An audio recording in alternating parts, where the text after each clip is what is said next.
Hello there, world of tankers, and welcome to the channel. I'm your host, Droodles Blitz, and in today's video, we are going to be playing in the Tier 10 Italian auto-reloading tank destroyer, the Minotauro. This vehicle, in the latest update of the game, was substantially buffed, especially when it comes to the damage per minute, going from around 2,300 effective DPM to 2,500 effective damage per minute. And that is because both shells, apart from the reserve shell, received a 1-second shaving off on the reload, allowing this vehicle to feel much more comfortable and confident in really any situation you drive it in. Previously, the Minnow would have struggled to deal with high DPM heavies. Let's say, for example, you are up against, I don't know, an E5, a Super Conqueror, which both have close to 2,900 DPM. Well, the Minnow would have struggled due to their high levels of heat pen and poor damage per minute. But now, with the 2,500, I think you're actually going to be quite capable in most places you put it. Not only that, but the Minnow still keeps its 490 damage per shot and has 380 mils of heat pen. So the thing has really good pen, really good alpha damage, and it has a clip, meaning that in just 3.54 seconds, you can deal basically 1,000 damage. And if you add on another 3.54 seconds, you can deal 1,500. I mean, that's crazy damage potential. If something drives in front of you and they have 1,500 health, dead. Just like swatting a fly on a wall. It is that easy. And you will see me a lot of the times when I'm using the Minnow just dump the clip to absolutely roll my hit points off of the enemy. So yeah, it's a pretty scary tank. Now there was one nerf to the vehicle, and that was the lower plate armor. The lower plate was changed from what was 300-ish to now 250. That is a substantial nerf, but you have to remember that it's still 250 thick. It means at certain angles it will still be quite troll to cut through, and it means that the Minnow is still going to feature really good overall capabilities and protection. And it's also a hull down tank, so you shouldn't really have to worry about the armor too much. I mean, you'll be getting many bounces. It's a really fun tank. So here we go on mines. Up against us, we have a Chieftain Mark 6, Concept 1B, IS-7. That's three pretty strong, heavily armored vehicles, but I'm not too worried. We are in a Minnow. We outtrade all three of those tanks, and the IS-7 is going to struggle to even cut through my armor. So we are going to activate our Speed Boost. I do run Speed Boost on this tank because there's no other consumable to put on it. So Speed Boost will indeed get the job done. The Object 140 makes it up the hill, and our TVP only gets one shot out. Oh, no, he actually gets two shots out. Okay, that's better than none. I'll take it. Pretty good stuff. Okay, well, the 140 is obviously a threat, but not a threat I'm all too scared of. We are going to push up this hill, and we are going to aim it on that 183 Kerplunk. I don't know if that hit, but it never hurts to try, right? We're going to aim it on that Yag, and Kerplunk. Look at that. 472 little juicer into his tank. And this is where that DPM is way better. As I said, Shell 2 and 3 have both a second respectively taken off their reloads. So I saved 2 seconds of waiting here when I previously would have had to. Now our Rhino makes a rather poor poke and does get bled for it. We have the enemy 183 in the back. We get one shell into that 183 and get a whopping 590. Not able to hit him again, but the Yag shoots at me, which means I can aim it on his lower plate. There you go, a nice 515. So that is a lot of damage dealt already to the enemy. We are just sitting, we're chilling, and we're getting out damage. So we got to reload again. And yeah, DPM-wise, it still isn't going to be anything impressive. Like, you're still going to be sitting at pretty mediocre levels of damage per minute. That sucks. I was really hoping I could get the clear on that player. Our team is, well, they're doing fine on the other side. I mean, it's just a 60 left, but if he can hold long enough and I can just simply reload my clip, we're going to give it another 6 seconds. We'll have our final shell here, and then we'll be able to poke and get some good shots out. So there you go. 60 gets a nice shell into the Concept. We're going to move up ourselves, and we're going to aim it on that Jagdpanzer. And actually, no, what we're going to do, we're going to aim it on that 183. Nope, 183 is actually not in that position, which is rather surprising. You'll notice the accuracy of the Minnow is a bit of a downside. We are not really able to be penned at all, but we are also not able to really do anything when our gun isn't hitting its shots. So what I'm going to do is I'm going to slightly change my positioning here. That way we are a bit better off for poking this Chieftain, and we can possibly get some bleeds out into his tank. So we're going to activate our speed, and we're going to aim it on that chieftain, bruh. Alright, let's try again, and there you go. 496 damaging shell into his hatch, which obviously, again, stops him from really doing anything. The Rhino, he's doing okay. I mean, this is a win at this point. There's really not much I need to worry about. The Yag shoots the enemy, or should I say my teammate, and we just kind of wait here. I know that the 183 is a threat, but not really a threat I'm personally worried about. I'm just going to slowly move up like this, and we're going to aim it on that enemy chieftain. We're going to load in a high explosive.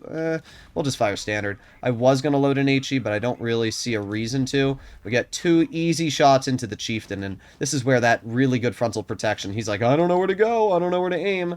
Well, let's aim it on that Jagdpanzer, and, oh, okay. Well, we're going to die, so I might as well shoot I might as well shoot the Yag. Come here, chieftain. Maybe we won't die. The Rhino's gonna jump down, and we're gonna give him a nice little love tap.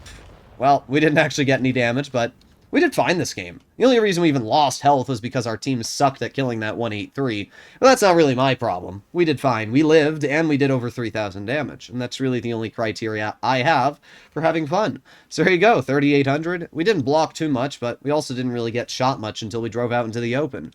You can easily see how dominant of a force the Minnow is on the front line. I mean, when it's hull down, there's really not much you can do. And with the high damage per shot it features, it really just is a nearly impossible tank to counter. I mean, pretend you are in even a high DPM tank. The Chieftain, for example. First of all, the tank now is Hesh, which means it can't even pen the Minnow when using gun depression.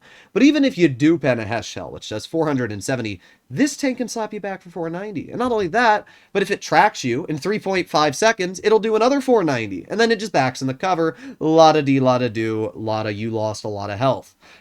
And that's what the Minnow's really good at, is punishing players for making over-aggressions.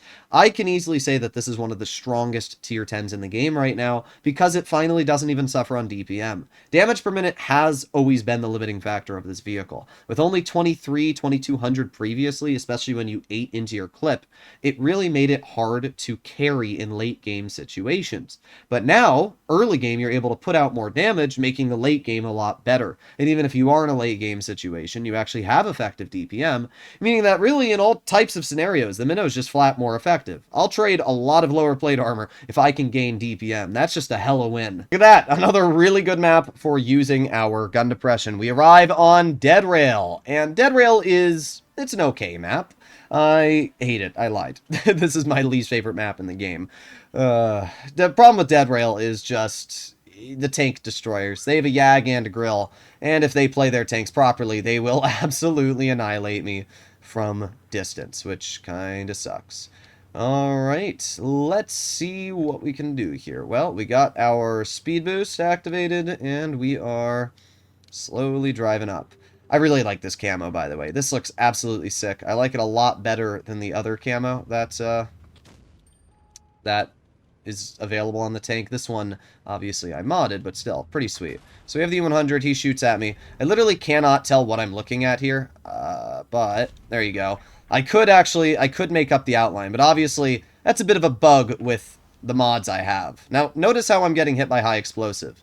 That is 100% the enemy Grill 15. There's no other tank in their matchup that would be shooting HE at me. Yep, there you go. Another HE shell. We're just going to fire a pen into that Yag. Honestly, that Grill can shoot at me all day long. He's going to do nothing. So far, he's done 300 damage with 3 high explosives. How much HE you got, buddy boy? I will sit here and I will take it all. Well, we're going to reload, and just in a couple seconds, we will have, ooh, a 113 driving out in the open. That's what we'll have. Well, what's this 113 going to do? Looks like he's going to make a really bad play, over-aggress, and force himself to back up. Okay. Well, that's going to suck for him. We're going to get 1 shell into the Yag, and a tracking shell into the Yag. And you know what? You know what? Oh, well, that works too.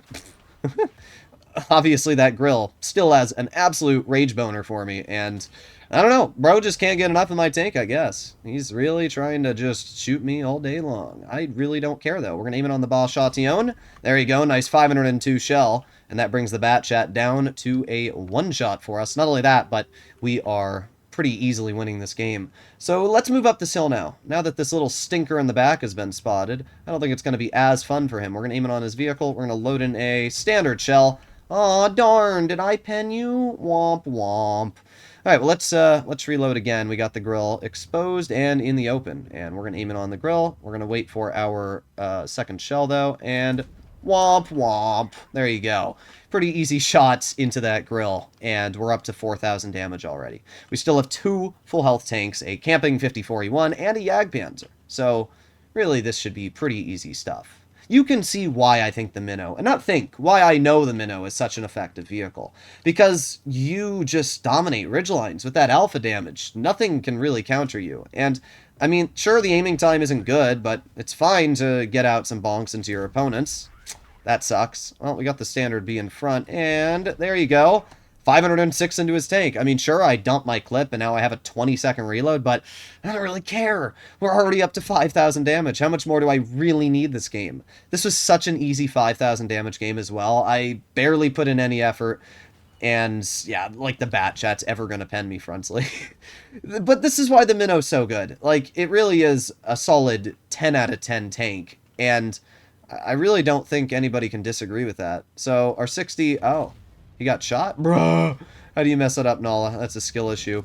Oh, unfortunate. Well, either way, pretty good game there. Pretty good game. A win, and, I mean, just a farm and a half. But notice how easy it is to get out damage in this tank now. That 5,000 game felt like a cakewalk, and I didn't even need to worry about dumping my reserve shell. It's super nice. So, personally, I think the Minnow is one of the best tier 10s in the game right now. It might be the best tier 10. I think that really it just covers every base that you'd want for a heavily armored tank destroyer. So, yeah, I would definitely recommend that this is a vehicle you grind. Plus, you can try and beat my $1,000 challenge for the Contra Car 1 Mark II, so kind of a win, right? Either way, let me know in the comments down below what you guys think about the Minnow, but man, this is a beast. I'll see you in the next one. Bye-bye!